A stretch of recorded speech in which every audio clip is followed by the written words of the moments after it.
¿Necesitas ayuda en un trámite de inmigración? Soy el abogado Jesús Reyes y junto a mi equipo de expertos legales de inmigración y yo estamos aquí dispuestos a asesorarlo, ya sea en un caso de asilo, petición familiar, ciudadanía, representación en corte o quizás para una visa de talentos extraordinarios o negocios. Quizás haya sido víctima de fraude migratorio o quizás piensa que su caso no tiene solución. Permítanos a nosotros poder revisar su caso y con honestidad y profesionalismo poder ayudarle a usted a alcanzar el sueño americano. Simplemente llámenos o someta su petición de consulta en nuestra página de internet para empezar a asesorarlo en su trámite migratorio.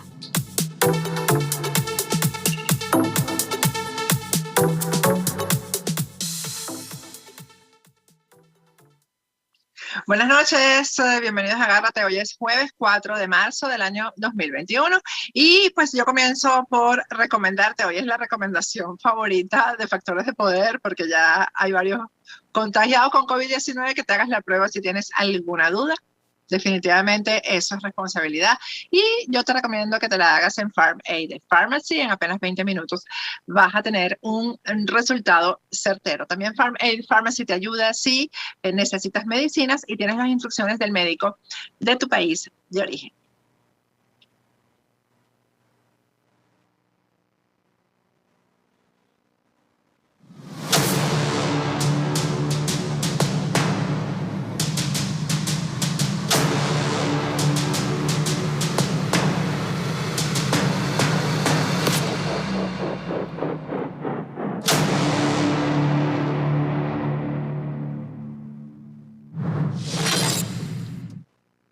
Buenas noches, bienvenidos a Agárrate. Hoy es jueves 4 de marzo del año 2021. Hoy es el día de Daniel Lara Faría. Ya lo tenemos conectado. Bueno, vía Zoom, todos desde casita, porque, bueno, Dani, estamos tratando de llegarle a quién contagió a quién. Y el primero aquí fuiste tú. ¿Nos contagiaste de alguna manera, Dani? Contaminación remota. Eres responsable, Dani. Pero fíjate lo importante de todo este tema. Yo lo conversaba hoy con mi hermano, de cómo uno cree que como ya empezó la vacunación, de que ya está terminando el invierno, de que ya los números están bajando, la gente cree que el peligro terminó. No, el peligro no ha terminado. Usted sale sin la protección, no cumple las normas y se va a contagiar. O sea, no se puede bajar la guardia. Y yo creo que eso es lo más importante, que no se puede bajar la guardia. Ni siquiera, no, es que a mí ya me dio igual, no se puede bajar la guardia, hay no sé cuántas variantes. Entonces uno baja la guardia con uno y aparece la otra. O sea, te salvas del chino y aparece el brasileño, te le salvas al brasileño y aparece el británico. Esto es una cosa increíble. Sí. Entonces, mira, hay que mantener igual las normas, la distancia, todo eso. Hay gente que, oye, todo el mundo quiere salir. O sea, aquí hay un chiste en Alemania con el tema de las peluquerías, porque no hay peluquería. Y empezaron a abrir las peluquerías. Entonces hay que hacer cita, porque no se da abasto, porque tenemos 4 meses sin peluquería, ¿verdad? Te podrás imaginar lo que eso significa, ¿no? Entonces anda todo el mundo, andamos todos como Tarzán, esperando la primera barbería que nos pueda atender. Y eso genera, entonces la gente está como desesperada. Oye, van a empezar las clases, voy a empezar a trabajar, necesito ir a la peluquería, necesito tal, pero nadie se puede desesperar. Yo creo que andar corriendo pensando que ya el peligro pasó es lo peor que nos puede pasar, porque no ha pasado el peligro. Yo siento todavía que estamos en riesgo. Por cierto que Maduro anunció que ya hay el primer caso de la variante brasilera en Venezuela. Bueno, yo creo que en Venezuela hay cualquier... Pero fíjate una cosa, que esto es importante, Patricia, porque yo estaba viendo el tema y fíjate que el brote se da en la urbanización Nueva Casarapa de Guarena.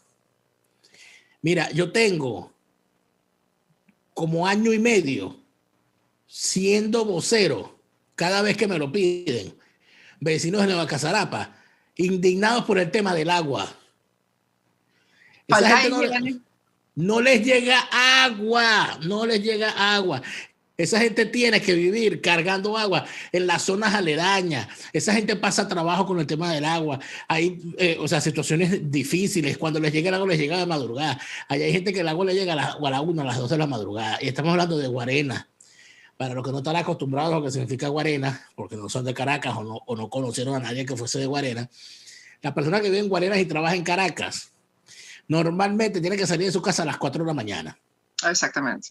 Para poder agarrar un autobús que lo saque de su casa al terminal y del terminal a Caracas, para poder llegar a una hora mediana al más extremo este de Caracas, a Petare, o las estaciones más cercanas, Palo Verde, y agarrar el metro de 0 de la mañana y llegar a su sitio de trabajo, que normalmente la gente, los grandes sitios de trabajo estaban en el centro de Caracas o de Plaza Venezuela a sus alrededores. Esa gente que tiene que pararse muy temprano. Entonces una gente que está normalmente a las 3 de la mañana buscando resolver para salir para la calle. Entonces imagínate, le llega el agua a la 1 de la mañana, hay gente que no duerme. Es que eso es o sea, la situación en Nueva Casarapa es una cosa dramática.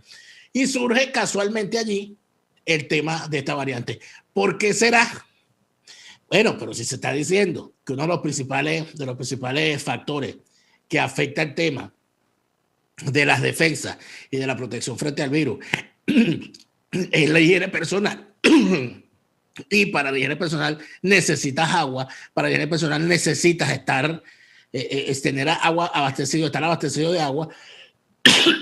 Es más que evidente que Nueva Casarapa era una zona de riesgo. Evidentemente, si nunca tienen agua es así. Entonces ahora quieren aplicar medidas especiales con Nueva Casarapa. Ahora quieren enclaustrar a la gente que no salgan de Nueva Casarapa. Yo digo, bueno, pero o sea, estamos viendo, no, que van a crear yo no sé qué es lo que quieren hacer, un gueto. Yo no sé en realidad qué es lo que quieren los tipos hacer con Nueva Casarapa. Entonces uno se pregunta, pero bueno, pero no tienes por lo menos 2 años escuchando del drama que hay allí y te viene y te cae de sorpresa. Entonces ahora vas a castigar a la gente encerrándolos más. O sea que lo que pasa es que de verdad, o sea, pareciera que tenemos unos tipos empeñados en apagar la candela con gasolina. Y hoy la verdad es que tuve una satisfacción muy grande, Dani, porque cuando vi la información, creo que fue hace 2 días que la vi, que ahora hay una nueva disposición que todos los vuelos que regresen estoy viendo aquí tus mensajes en la pantalla, de las fans tuyos que escriben en medio de alguna conversación.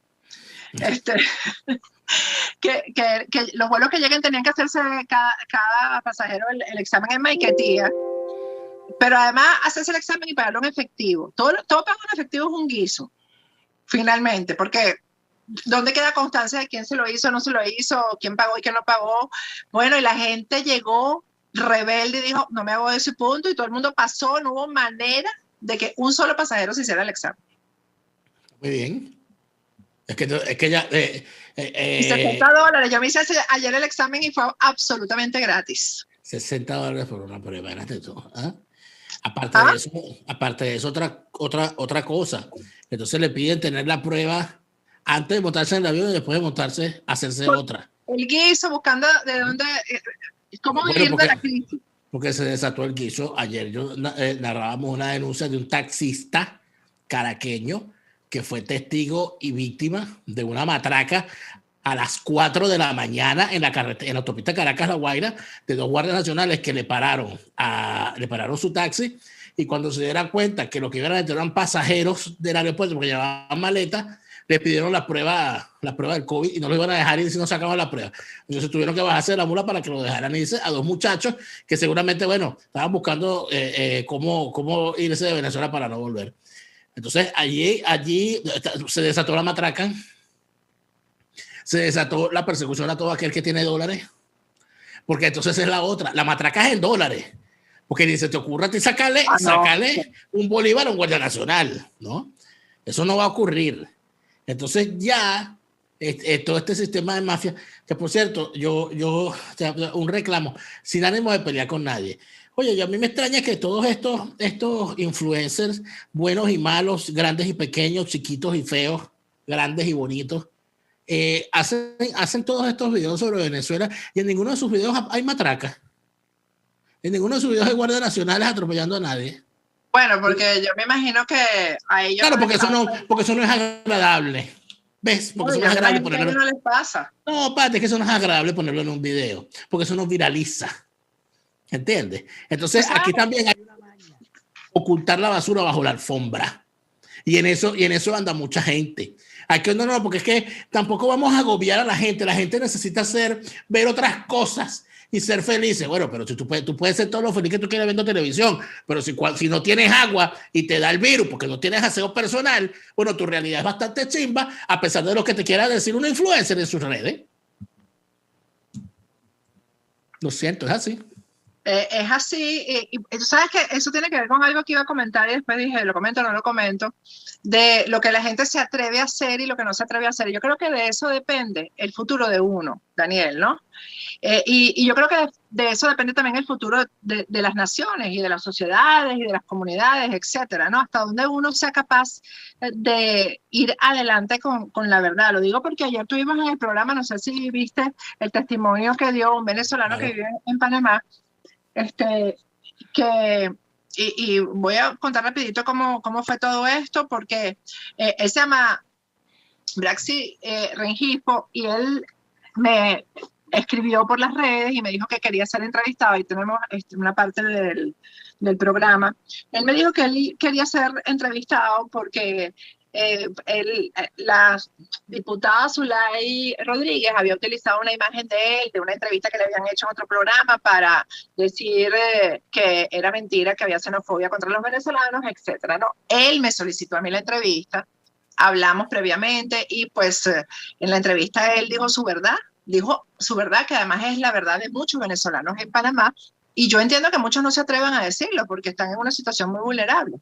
Bueno, ella inmediatamente que surgió el programa, amenazó en sus cuentas, en sus redes sociales, vamos a ponerlo en pantalla si lo tienen ahí, amenazó a Braxi, le dijo, acabo de ver en el programa de Patricia Poleo a este señor, y lo ponen en la imagen, venezolano que trabaja en la plataforma de pedidos ya, que es una plataforma de delivery. En su intervención, el caballero corroboró lo que hemos estado advirtiendo, que existe una gran cantidad de extranjeros que llegan ilegalmente, laboran al margen de la ley, violando expresamente el Código de Trabajo. Por cierto, muchachos, el amable extranjero dice que nosotros somos un foco de minúsculas personas y amenaza con que va a solicitarle a inmigración que le quite los documentos que han reglamentado a Braxi dentro de Panamá, ¿no?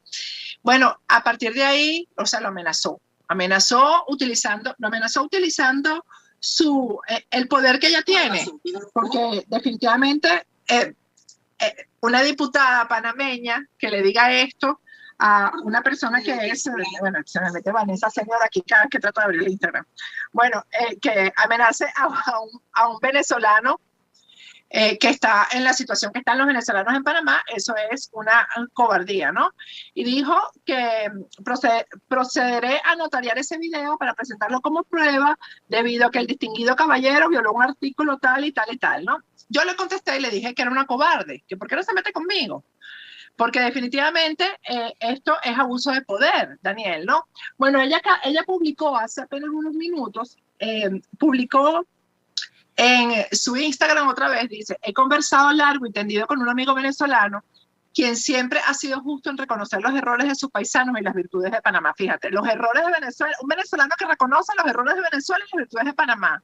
No ambas cosas, no que Venezuela también tiene virtudes, no, Venezuela solamente comete errores y Panamá solamente tiene virtudes, según ella, el amigo de ella, ¿no? Por tal motivo no presentaré ninguna acción legal contra Rengifo, aunque me asista el derecho debido a que fue manipulado por Poleo. Que Rengifo es el joven, a quien ella se refiere, es el joven que yo entrevisté. Y Rengifo me escribió inmediatamente y me dijo que por favor, que él quería hablar otra vez y decir que era mentira, que yo la había manipulado. Yo le dije, deja eso así, que ella diga lo que quiera, porque ella ha perdido toda credibilidad. Ella simplemente, y yo le había dicho temprano al muchacho, eso es puro bluff de ella, déjala quieta, porque eso la va a poner a ella en el lugar donde ella está realmente, que es el lugar de persecución contra los venezolanos.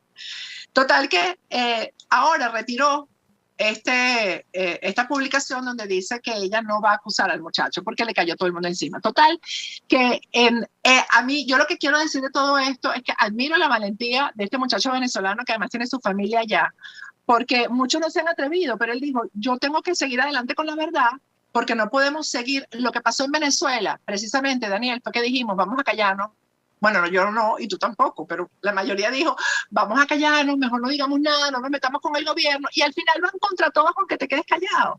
Y eso es lo que está pasando aquí también, ¿no? Claro, claro. Y aparte de eso que uno lo vio. Y es una cosa que a veces hasta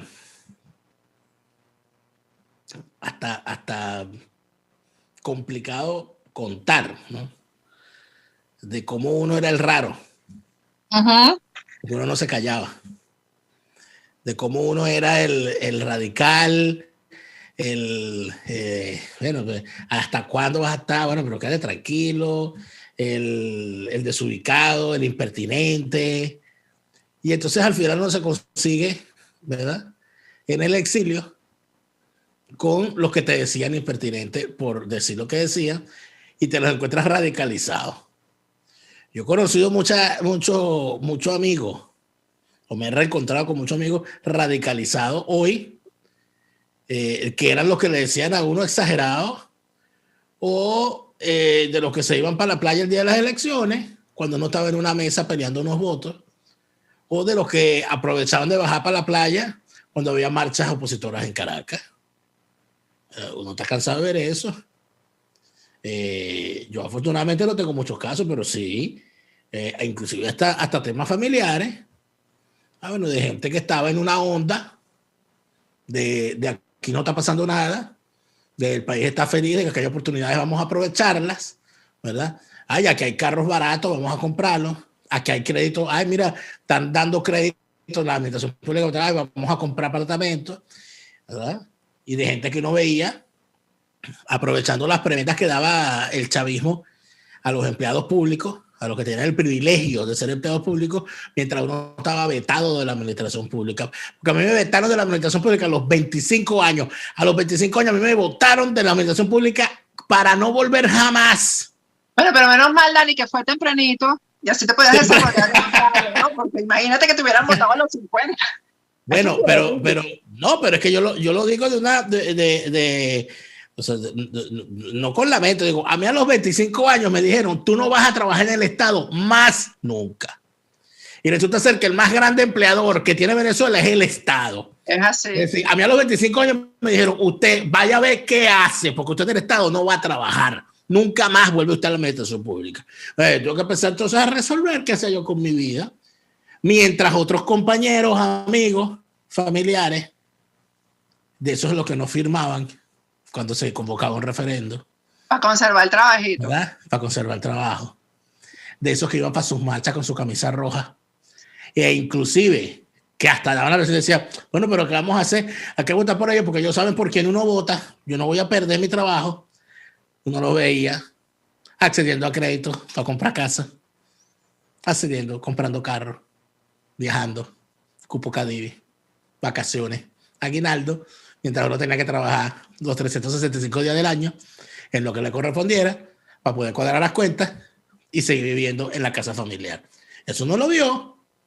Después, entonces ahora, ¿verdad?, cuando nos reencontramos mucho en el exilio o cuando nos igualaron a todos hacia abajo, ¿no?, cuando vemos a personas con buenas residencias en buenas urbanizaciones, viviendo a oscuras, que no tienen electricidad, porque más nunca les llegó el internet, porque no tienen agua, o dejando el apartamento solo viéndose vivir con la mamá, porque prefieren vivir todos en una casa que está manteniendo 3 apartamentos. O sea, esas cosas uno las ve hoy, de cómo nos igualaron la pobreza hacia abajo. Eso fue gracias a ¿qué? Al silencio de la mayoría. Al silencio de la mayoría. Porque es que hay que decirlo, en Venezuela fuimos minoría. Y no es porque no se la esté dando de héroe ni porque le quiera sacar la factura a nadie. Pero vamos a ver, la movilización más grande que hubo en Venezuela el 11 de abril, ¿qué? 1,5 millones de personas en la calle. ¿Y cuántos millones de venezolanos éramos? ¿Cuántos millones de venezolanos éramos? Éramos más de 20. Y había 1 millón en la calle. ¿Y los demás dónde estaban? Viendo Globovisión. Diciendo que horrible cómo están matando al pueblo. Esa es la realidad. Suena feo, suena chido. El otro día dije así, limándome las uñas, que esa gente que te le dice a uno, bueno, ¿y cuándo es que vas a acusar a la diputada limándose las uñas? Apúrate, Patricia, ¿no? Y gente que no no aporta absolutamente nada, sino que espera que los demás hagan, espera que las cosas, tú sabes, resulten de alguna manera. Bueno, fíjate, gente que no demanda, que no denuncia. Yo hoy expuse, fuera de orden, el informe de la organización de estudio de crisis, se llama Fundación Crisis, donde ellos hacen un estudio, que es el estudio el ataque más infame que se ha hecho en estos 22 años contra los exiliados venezolanos, diciendo que cualquier solución que se quiera encontrar para Venezuela pasa por ignorar a la diáspora, porque resulta ser que, según ellos han determinado, los mensajes más radicales que hay en contra de las soluciones negociadas con el régimen chavista vienen de la diáspora. Por lo tanto, lo más importante en este momento es ocuparse de escuchar a las voces que están dentro de Venezuela, porque ellos se extrañan muchísimo que los venezolanos que están dentro de Venezuela, fíjate tú, que los venezolanos que están dentro de Venezuela tienen una posición moderada y que apenas salen de Venezuela se radicalizan. Ellos no se explican por qué. ¿Por qué será, verdad? Ellos no se explican eso.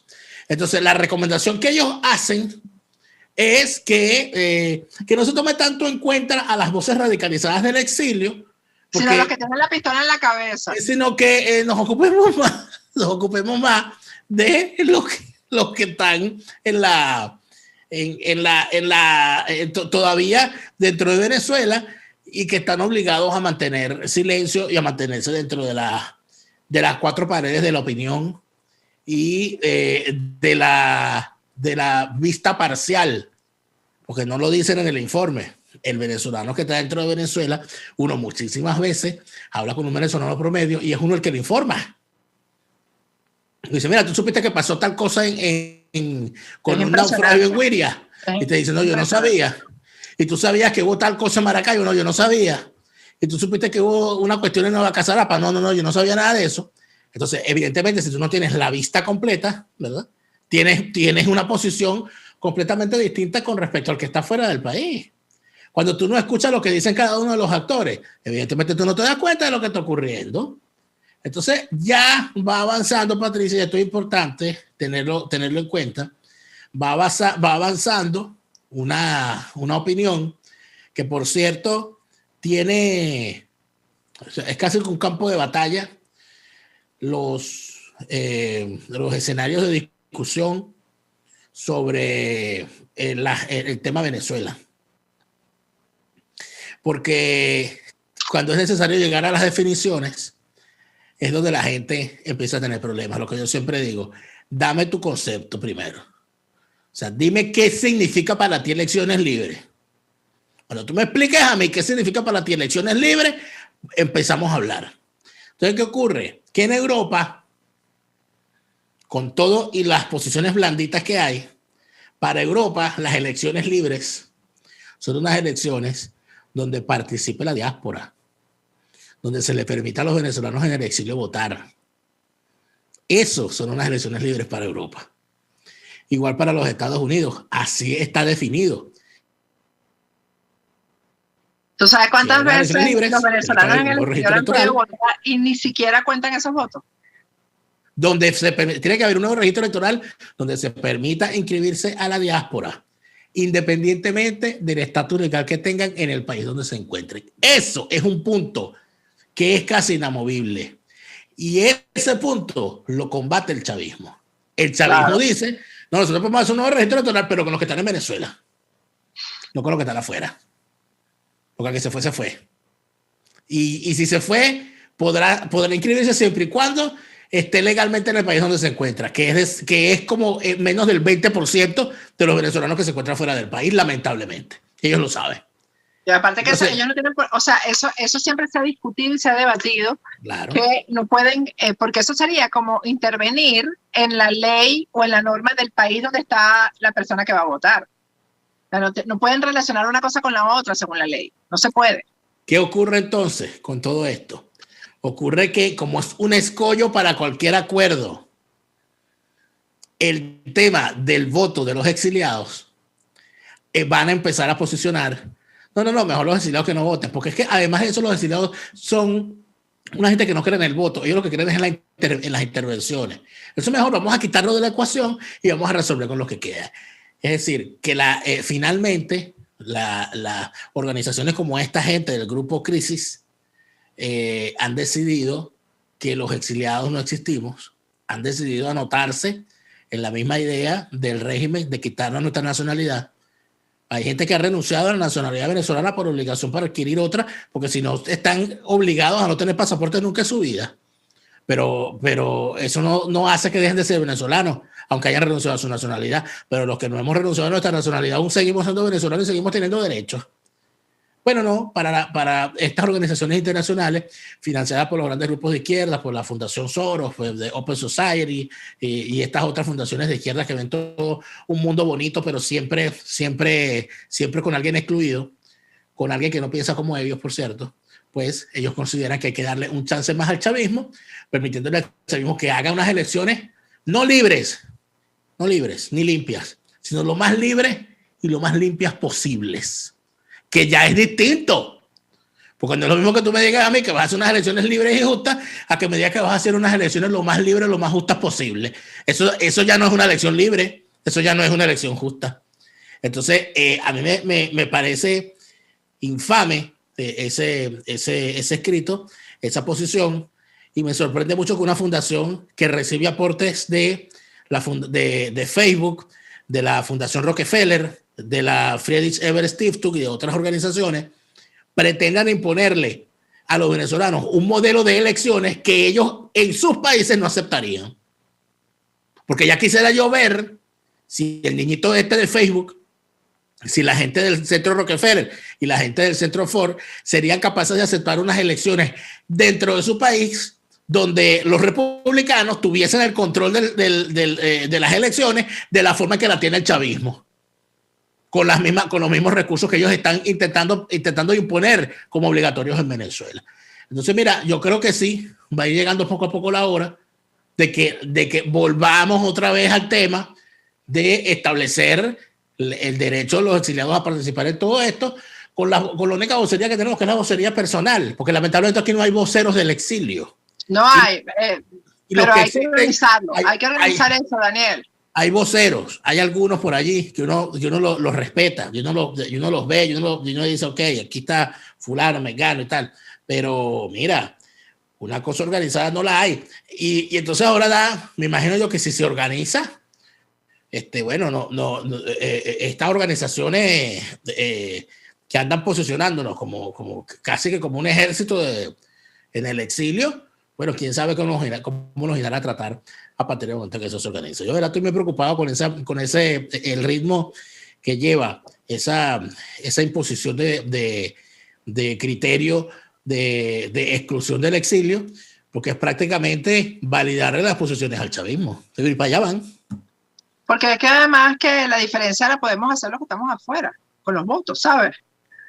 O sea, somos suficientes como para hacer la diferencia en una elección, por eso es que no les conviene que participemos, Daniel. Más que suficientes, y además de eso, entonces hay otro tema. Fíjate que esta semana el señor Julio Borges, que tiene una velocidad intelectual al nivel de la velocidad de la luz. Es un hombre sumamente inteligente. Pero el señor Julio Borges esta semana sacó un informe que empieza siendo nota de prensa y termina siendo manifiesto, una cosa rarísima, donde da cuenta de que gracias a una investigación hecha por él, ¿no? por su despacho, él logró encontrar cómo el régimen de Nicolás Maduro a lo largo de un año ha sido capaz de intercambiar oro de las reservas, oro de Venezuela, por dinero en efectivo, en unos vuelos efectuados con aerolíneas rusas y de los Emiratos Árabes, a través de vuelos por Malí, en África, Timbuktu y por allá. Y él presenta eso como si fuese, no, rompiendo el celofán, porque él es ahora capaz de abrir un canal y empieza entonces a mostrar noticias. Y yo leía el informe, y lo que él estaba diciendo es, 5 años después, te vas a dar cuenta. Porque no hay que ir a Timbuktu, en Mali, en África. Ajá. Tú solamente tienes que hablar con la gente que vive cerca del aeropuerto de Maiquetía o pasar por el borde del aeropuerto y ver los aviones de Turquía, de China, de Emiratos Árabes, de Rusia, y ver las operaciones que se hacen en determinado momento de la noche, trancar la autopista Caracas-La Guaira. Y salen desde Caracas unos camiones con unos contenedores, con 2 tanquetas una a cada lado y 15 motorizados trancándote el tráfico. Entran al área de carga del aeropuerto con el oro y salen con el efectivo. Bueno, y hay gente que puede dar fe de eso porque lo han visto. Eso está a la vista. O sea, la gente lo ve, menos Julio Borges, que se acaba de dar cuenta. Y además de eso nos hace el favor de decir, oye, que Nicolás Maduro se ha hecho con $1.000 millones. $1.000 millones en un año en las operaciones que tuviste. Y en todas las demás a lo largo de 5 años, ¿de cuánto se ha hecho? Con el oro sacado del arco minero, con instalaciones que tienen dentro del mismo aeropuerto, Pati. O sea, dentro del mismo aeropuerto hay unas instalaciones controladas, algunas de ellas por García Carneiro y otros por otros mafiosos, de procesamiento de oro, donde llega el oro del arco minero en bolsitas, las piedras de oro, y las procesan allá dentro del aeropuerto para montarlas en los aviones a cambio de bolsas de dinero negros y en dólares. Pero si eso lo saben hasta las piedras en la calle del Estado Vargas, pero Julio Borges se acaba de dar cuenta ahorita. Y dice que es una cosa gravísima y que ellos han hecho una investigación súper profunda. Investigación súper profunda que había sido ya revelada cuando se fue de sapo este muchacho Rafael Icea. Y Rafael Icea, cuando llegó a los Estados Unidos, una de las cosas que dijo, y que fue, por cierto, está publicado, o sea, no tiene que creerle a uno, está en el libro de Emily Blasco Boomerang Chávez, donde el señor Icea relata cómo él fue testigo de acarreo de oro y supuestamente que de diamantes y uranio en aviones de la línea Iranair que salían de Maiquetía directo a Teherán con escala en Madrid. Entonces, entonces ahorita pues, se presentan estos tipos con su cara de tabla tan lavada y dicen, hemos descubierto un nuevo Defalco. Pero hijo, si el Defalco lleva 6 años siendo denunciado y tú ahorita que te estás dando por enterado. ¿Y cuántas investigaciones han hecho en la Asamblea Nacional con respecto a eso? ¿Quién ha hablado de eso? ¿Quién ha cuantificado cuántos se han llevado? ¿Cómo es posible que aquí, en una entrevista a un medio internacional, la señora Piedad Córdoba haya dicho que Piedad Córdoba, no Patricia Poleo, no un radical de la ultraderecha, ultramontada, no. La señora Piedad Córdoba, en una entrevista con un medio internacional, dijo que José Luis Rodríguez Zapatero le habían dado una concesión en una mina en Venezuela para financiar sus actividades mediando con el gobierno y la oposición. Aquí no ha habido ni una sola investigación sobre eso. No, la oposición no ha hecho una sola investigación sobre eso. La oposición española tampoco ha hecho una sola investigación sobre eso. ¿Cuál es esa mina? ¿Dónde está esa mina? ¿Cuánto dinero le reporta eso a José Luis Rodríguez Zapatero? ¿De cuándo acá ese señor es empresario del sector minero? ¿Y en qué licitación se ganó eso? Y está declarando impuestos en su país por las operaciones mineras que está haciendo en el extranjero. O sea, cuando tú te pones a revisar el entramado de corrupción, todas estas cosas que salen, ¿verdad? Termina entonces todo en anécdota, porque nadie hace las preguntas. Nos caemos a chistes y a memes con la niña esta, Sandivel, la niña de las flores, a Lilian Tintori, hablando de los $100 que le regalaron en un aeropuerto. Me imagino yo que esa señora tiene 6 años recolectando reales en los aeropuertos para poder tener la vida que tiene, ¿verdad? Pero entonces nadie se hace las preguntas. Porque en Venezuela, cuando se habla de corrupción, preguntar es ofensa. Bueno, ¿y de qué vive, señora? ¿De qué vive la señora? Pero si ellos son ricos de cuna. Pero no estás viendo que ella dijo hace 4 años que ella no es rica de cuna. Ella tiene que pedir limosna en los aeropuertos. Entonces, un rico de cuna no pide limosna en los aeropuertos. Entonces, ¿cómo es eso? Que la señora hace 4 años estaba pidiendo limosna en los aeropuertos y ahorita la señora está viviendo a todo trapo en Madrid. Yo quiero que me expliquen cómo eran esas limosnas, chicas. Para buscarme el mismo pocillo de petre con el que ella pedía limosna en el aeropuerto. Debe ser un pocillo mágico. O sea, esas son las cosas increíbles y no se puede preguntar, porque si preguntas ofendes. Pero ¿cómo se te ocurre? Esa señora que tanto trabajo ha pasado, que tuvo a su marido preso, que crió a sus hijos sola. O sea, esas ganas tuyas de estar sometiendo al escarnio. Pero ¿cuál escarnio? Si yo estoy preguntando una cosa que es básica. Yo como ciudadano venezolano merezco que mis dirigentes me digan de qué demonios están viviendo. Pero en Venezuela preguntar esas cosas es pecado. Es irrespetuoso. No, es un abuso. Es una intromisión en la vida ajena. Mira, Danica, hay algo que quería comentar contigo, porque tú siempre has estado pendiente de los presos políticos militares, y me imagino que también te llegó la queja, la desesperación que tienen los presos políticos militares en Ramo Verde, porque no tienen ya un año sin ver a sus familiares, con el cuento del COVID-19. Entonces, el responsable es el general de división, Octavio Gómez, que es el viceministro de Asuntos Penitenciarios Militares, y el director de Ramo Verde, que es Rojas Patiño, que es un general. Se niegan rotundamente a que entre las familias, los familiares han propuesto incluso, nosotros llevamos la prueba del COVID, y pues no hay manera de que les permitan ingresar a ver a sus familiares. En Venezuela ya hay carnavales libres, es decir, que la gente salió en carnavales y se fue para la playa, liberaron a todo el mundo de la cuarentena, pero los presos políticos militares no tienen derecho a ver a las familias, ¿no? Entonces, yo creo que hay que empezar a hacer presión, porque en un año los niños pequeños que son hijos de ellos crecen muchísimo, están creciendo sin sus papás, no ven a su familia, hay familia que se ha ido del país y no se ha podido despedir de ellos, y pues en Venezuela no hay quien hable por los presos políticos militares, ni por los presos políticos en general, Daniel. Porque el tema lamentablemente se lanzó al olvido. Lo único que hablan de los presos políticos en Venezuela son sus familiares y sus abogados.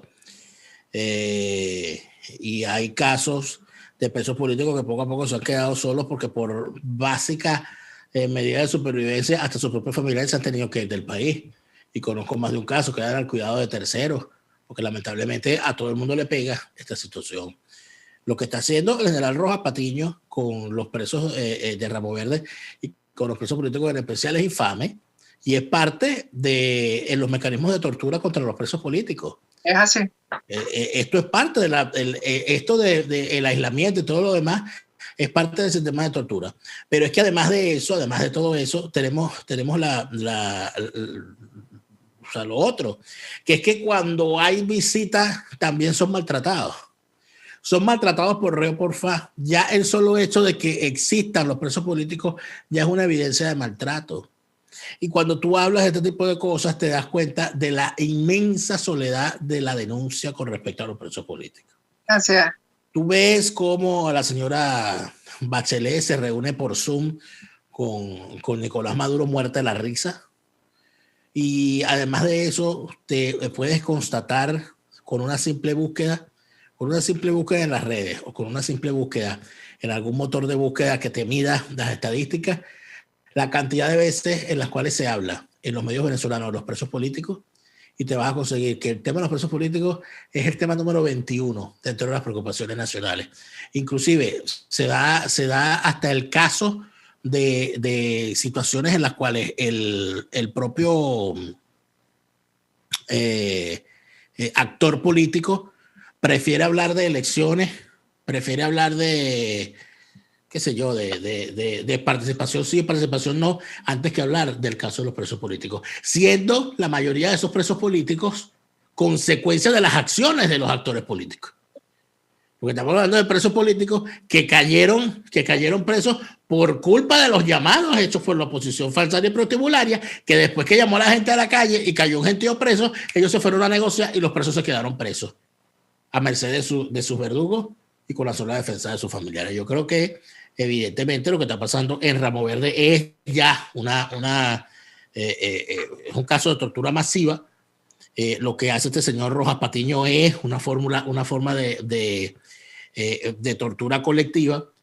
Y bueno, parece que hay que recordarles, ¿no?, al señor Rojas Patiño que no existe eso de la obediencia debida.